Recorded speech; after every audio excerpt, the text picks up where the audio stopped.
নমস্কাৰ, মই অন্নপ্ৰভা কাকতি। মই পোহৰ জোনাকী কবিতা অনুষ্ঠানলৈ এটি কবিতা আবৃত্তি আগবঢ়াইছোঁ।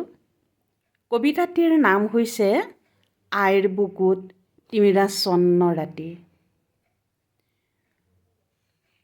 আইৰ চোতালখন পোহৰাই থকা ৰ'দটো হঠাতে নোহোৱা হ'ল।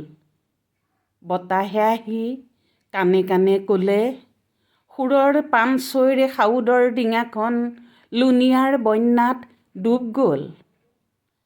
এচাটি কলীয়া ডাৱৰে আকাশখন ঢাকি পেলালে, শব্দবোৰ হ'ল বিস্ফোৰিত আৰ্তনাদ। আৰ্তনাদৰ ভৰে সকলোৰে ভিতৰৰ স্বচ্ছ আইনাবোৰ ভাঙি পেলালে ছিন্ন বিচ্ছিন্নকৈ চিৰদিনলৈ।